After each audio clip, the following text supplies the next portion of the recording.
Hello and welcome to the Broken Sword. Today we are looking at the Servants of Evil, the Nazgul. Build me an army worthy of Mordor.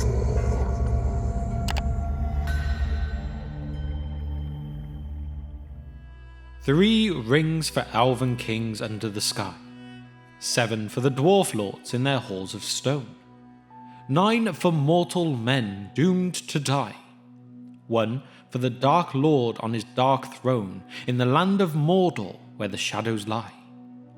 1 ring to rule them all, 1 ring to find them, 1 ring to bring them all, and in the darkness bind them in the land of Mordor where the shadows lie. 9 for mortal men doomed to die. 9 rings of power initially forged by the elf Celebrimbor in the lands of Eregion under the watchful and poisonous eye of Annatar, the Lord of Gifts. Or if his disguise was to be removed, Sauron. This is where the origins of the Nazgul originate from, as it was from these rings that the 9 riders, the Ringwraiths, the Nazgul came from. It all comes back to Sauron, and I will give you a very quick summary of how this came to be now. But I do have a full video of Sauron in the Second Age that will give you a more detailed description if you wish for that. Link of course will be in the description below, but anyway.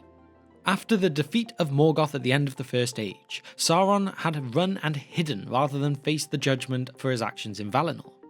He hid for a few hundred years until he felt that the Valar had forgotten or no longer cared about him, so he showed himself back into Middle-earth. Initially in the far east where some of Malcol's followers still existed.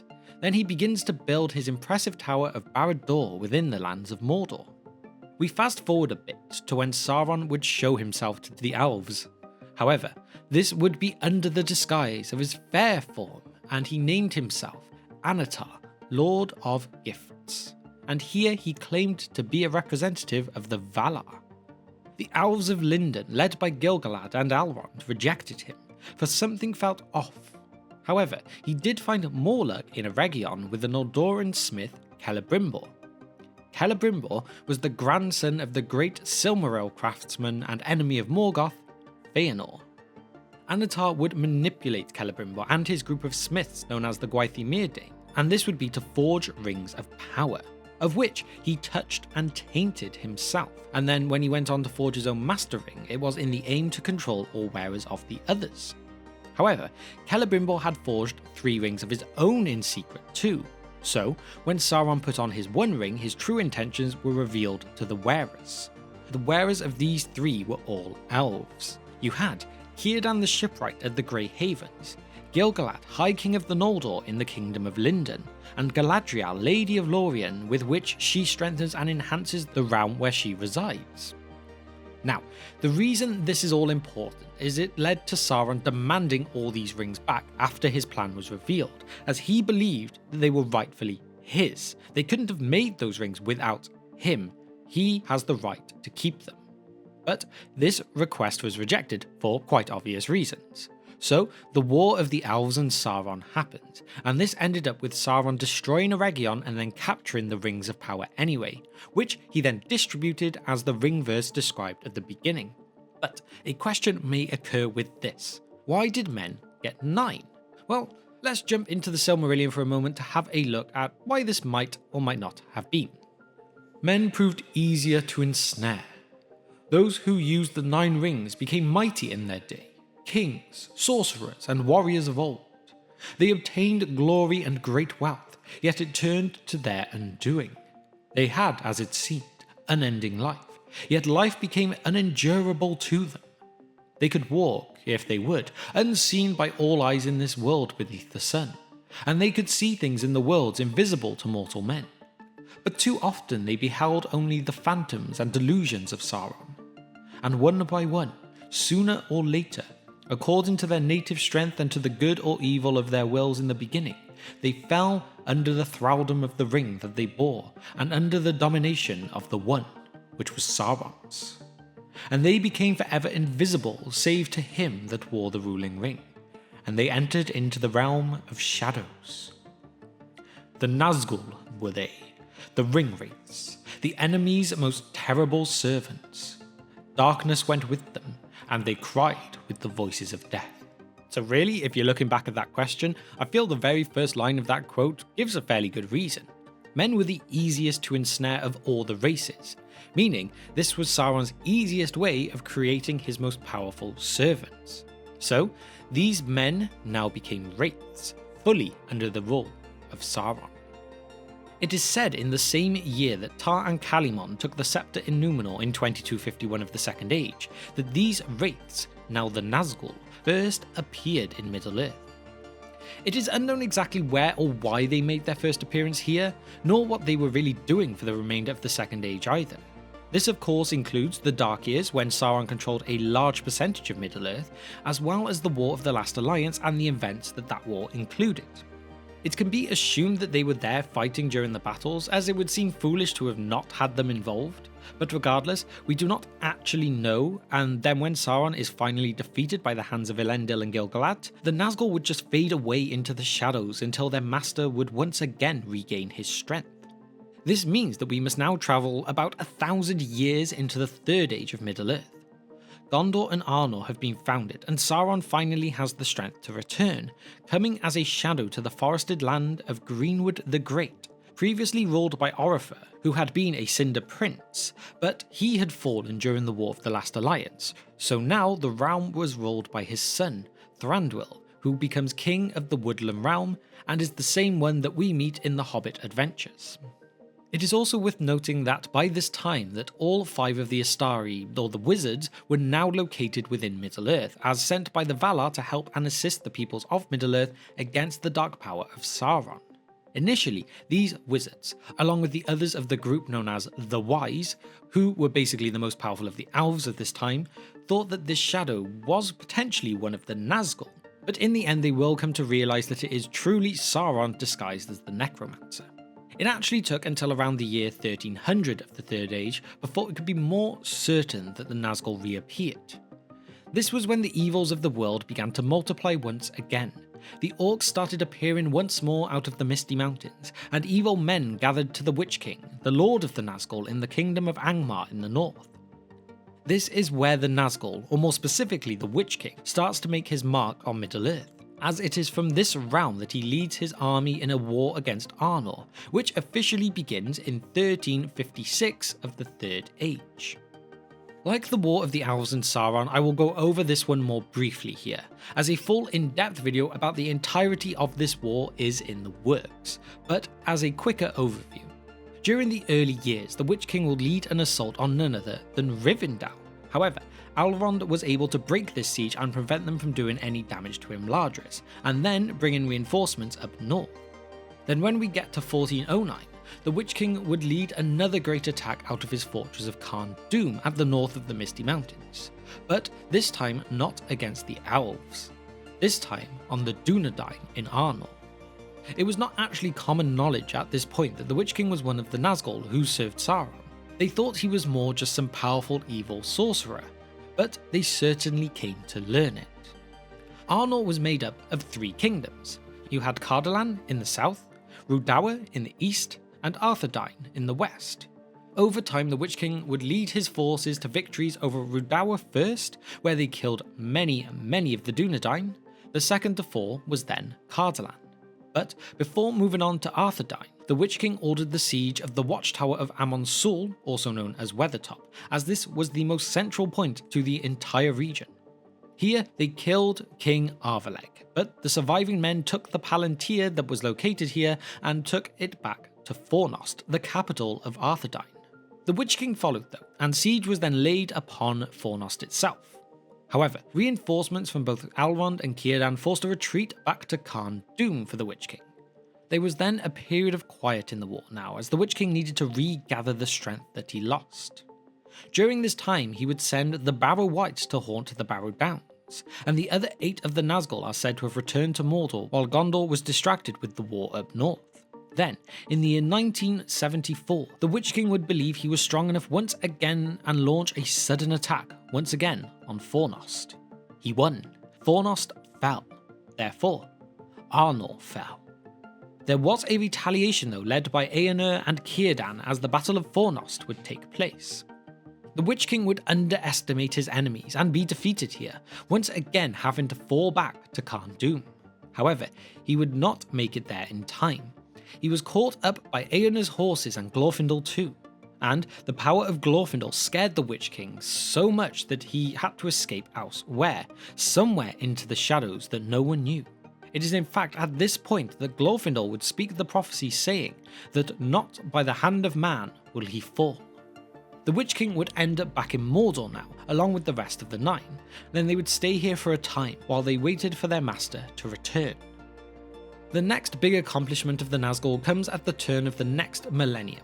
In the year 2000 of the Third Age, they leave Mordor and besiege Minas Ithil, with Appendix B of The Lord of the Rings saying that it takes 2 years for this to fall, where they then name it Minas Morgul. With the capturing of this city, they also obtain one of the Palantiri that had avoided the Witch King during the Angmar Wars, finally being able to give it to Sauron. From this point on, Minas Morgul becomes a stronghold of the Nazgul, being used as one of their main bases. The same Eonor that had previously defeated the Witch King in battle would go on to become King of Gondor too, and the Witch King hated to see this. He held such a special hatred for this man after his defeat, and so he taunted him and challenged the king. Eonor initially was talked out of a reaction, but 7 years later, the Witch King came back with the same challenge again.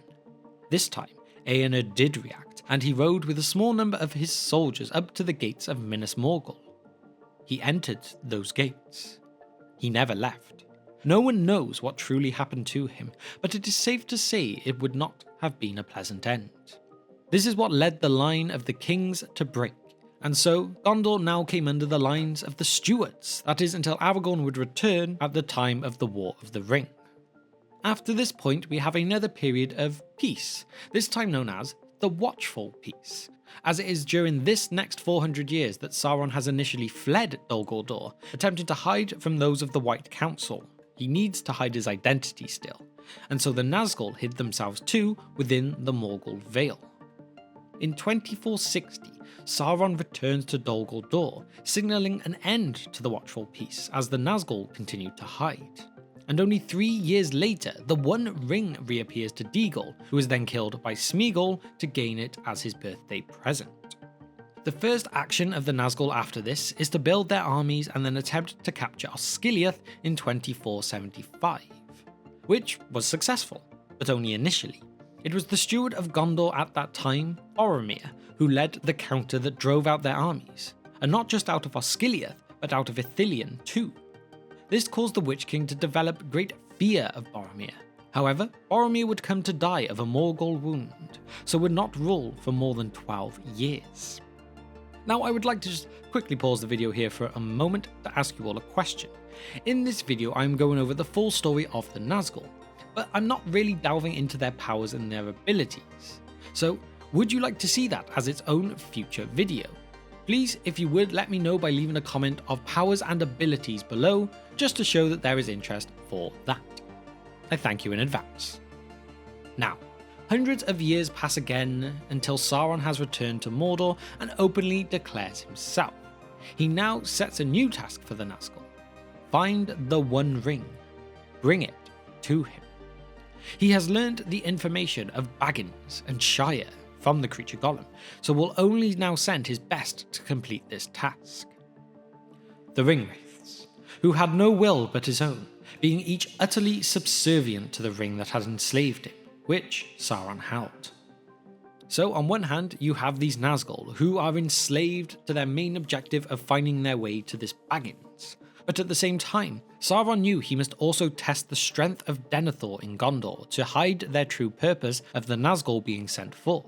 Then, when they managed to take Osgiliath once again, Sauron had the Nazgul cross the bridge in as much secrecy as they could to begin their quest.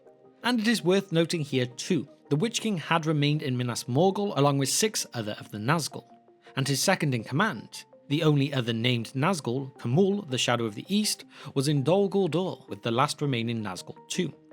Therefore, the Witch King and 6 crossed the river in secret, unclothed and invisible to the eye, although anything near them felt their evil. They travelled through the region of Anorion, over the ford of Entwaite, and then into the area of Rohan known as the Wold. It is from here they reach the Anduin once again, and they receive their horses and meet up with Khamûl and the other Nazgul at the field of Celebrimbor, and so they now are all horsed and robed in black, hence the name of the Black Riders that they receive. Khamûl had learned that the Stores who had once dwelt by the Gladden no longer lived there, as they had deserted this land, with no other homes of the Halflings being discovered in the Vales of Anduin either.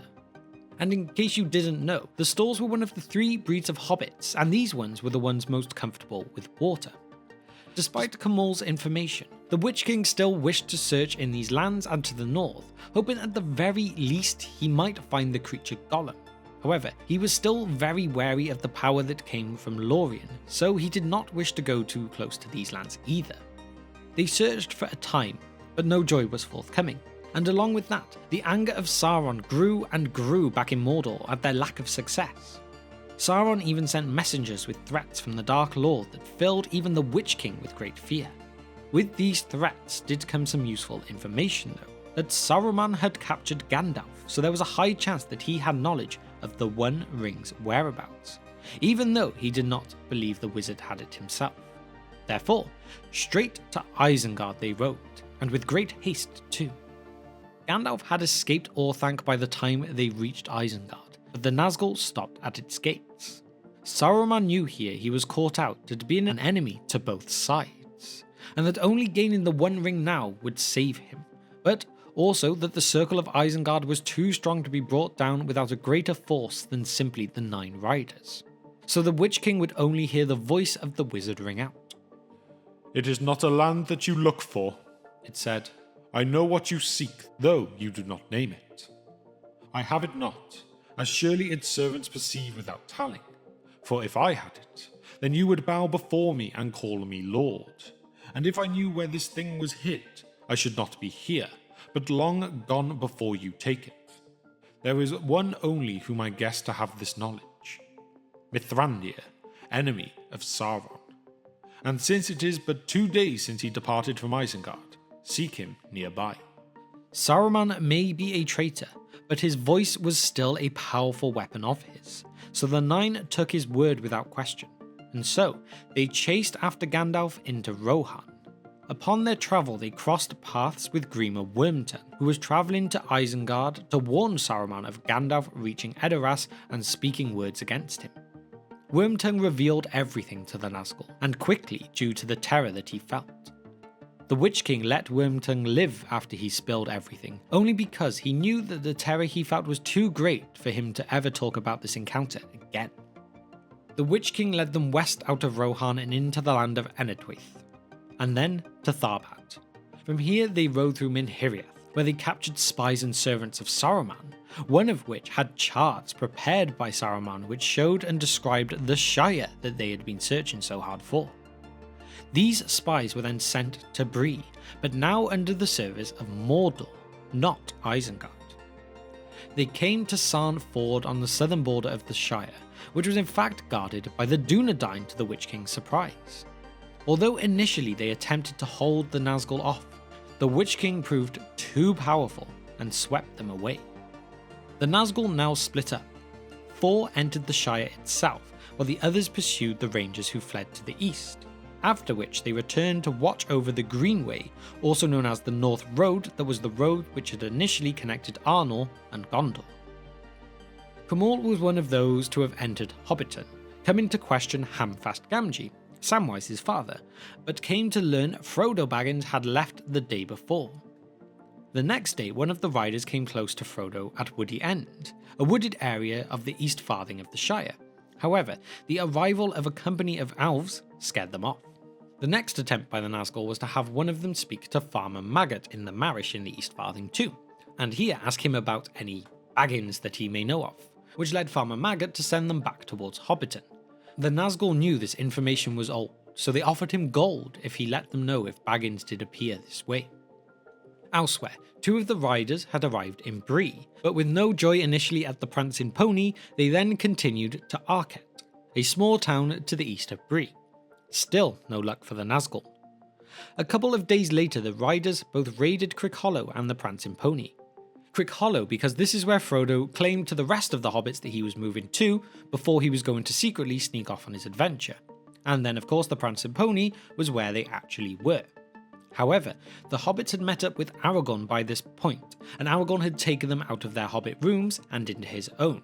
So, the Nazgul once again came within a blade's width of the hobbits, but still no joy. Aragorn led the hobbits into the wild, as the Nazgul would now split up again, with some of them chasing after Gandalf, who they found at Weathertop having an almighty battle in the dead of night, of which Gandalf was victorious.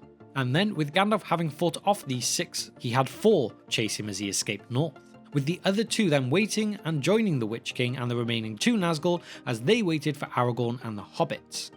So, when they arrived, these 5 attacked the group, again at Weathertop. This is where the Witch King stabbed Frodo with the Morgul blade, before Aragorn forced them back with flaming brands. The Witch King decided to pull back here because he felt like his job was done.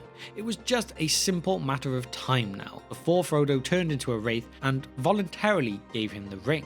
So when you accompany that with the effort it would have been of dealing with someone of the power of Aragorn, there was just no worth for it. Therefore, 3 riders travelled to the last bridge that sat over the River Horwell so that they could cut off Aragorn and the hobbits before they could reach Rivendell. However, before Aragorn and the hobbits could reach this point, the elf Glorfindel, one of the mightiest elves in fact, was sent to find Aragorn and the hobbits. So, when he reached this bridge, he managed to drive these Nazgul away. Glorfindel found the others, but the Nazgul still pursued them. Once they reached the ford of Bruinen, Elrond and Gandalf released a flood upon the chasing riders, which took them off their horses and swept them all away. Gandalf explains more of what happens to Frodo after he awakens in the Many Meetings chapter of The Lord of the Rings. They knew that nothing could save you if the white horse could not. The riders were too swift to overtake, and too many to oppose. On foot, even Glorfindel and Aragorn together could not withstand all the 9 at once. When the Ringwraiths swept by, your friends ran up behind. Close to the ford there is a small hollow beside the road masked by a few stunted trees. There they hastily kindled fire, for Glorfindel knew a flood would come down if the riders tried to cross, and then he would have to deal with any that were left on his side of the river. The moment the flood appeared, he rushed out, followed by Aragorn and the others with flaming brands. Caught between fire and water, and seeing an elf lord revealed in his wrath, they were dismayed, and their horses were stricken with madness. 3 were carried away by the first assault of the flood. The others were now hurled into the water by their horses and overwhelmed. So although Gandalf said earlier that even Aragorn and Glorfindel on foot could not withstand all of the 9 together, the 9 were also very wary of Glorfindel when seen in his full elven wrath. But now, the Nazgul had been swept away. All they could do at this point was return to Mordor and regroup and recover. This does not take long though, for a short time later they would appear out of the Black Lands once again, this time on their fell beasts, also referred to as winged Nazgul. One of these would be shot down by Legolas while the Fellowship were travelling on the River Anduin close to San Gebir. Meanwhile, the Witch King would remain initially within Minas Morgul, preparing his army for a full invasion of Gondor, while also being given an added demonic force by Sauron too, increasing his great power. It would not take long before the Witch King received his orders. March of 3019, the time had come. The Witch King emptied Minas Morgul, and he led his army upon a black horse to make their way through Ithilien and onto Osgiliath. As they left Minas Morgul, the Witch King could sense the presence of Frodo and the One Ring, but he ignored this and he continued with his orders.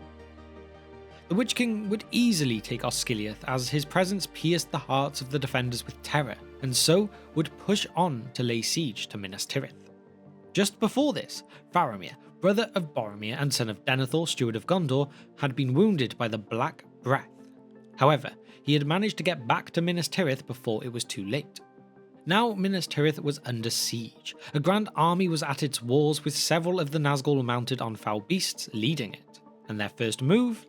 Fire the heads of those they had killed over the walls with their catapults. A cruel move by a cruel being.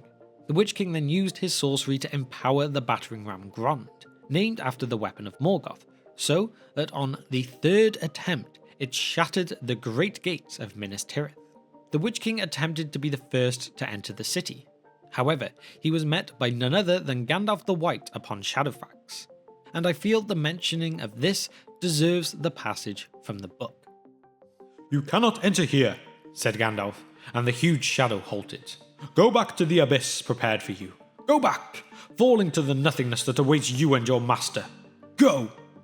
The Black Rider flung back his hood, and behold, he had a kingly crown, yet upon no head visible was it set. The red fires shone between it, and the mantled shoulders vast and dark. From a mouth unseen there came a deadly laughter. Old fool, He said, old fool, this is my hour. Do you not know death when you see it? Die now and curse in vain. and with that he lifted high his sword, and flames ran down the blade. Gandalf did not move, and in that very moment, away behind in some courtyard of the city, a cock crowed.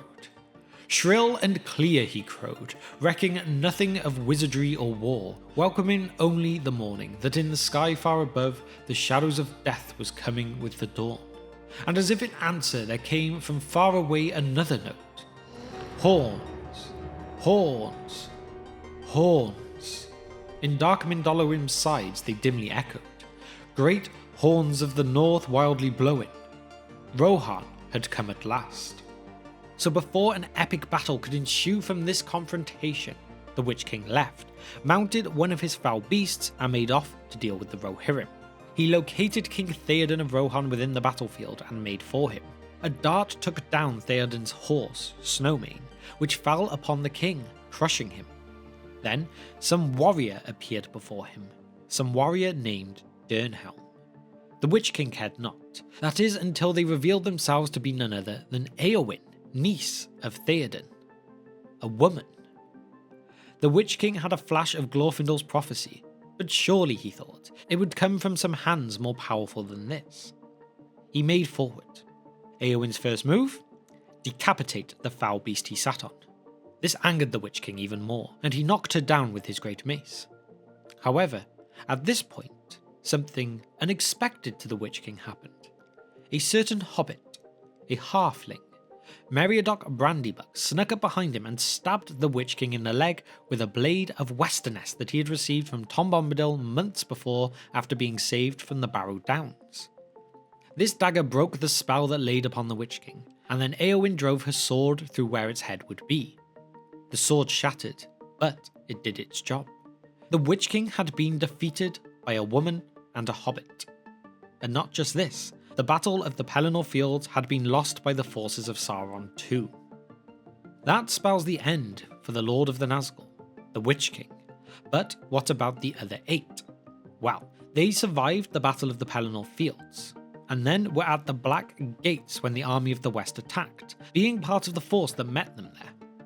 However, during this battle, when the One Ring was placed upon Frodo's finger within Mount Doom, they were ordered by Sauron to fly with more speed than they could muster to get it before it was too late. However, their fastest was not quick enough.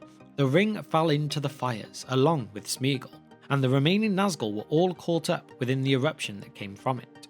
And so, with the loss of the ring and the defeat of Sauron, the Nazgul could no longer exist.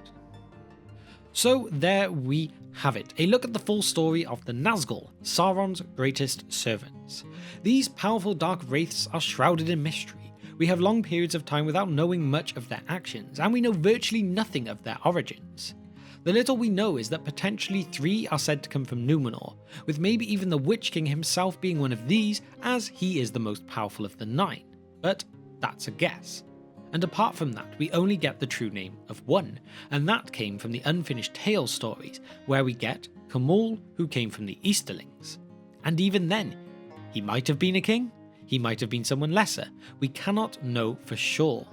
We must remember from one of the earlier quotes from this video, that the Nazgul became evil and mighty after they got the Rings of Power.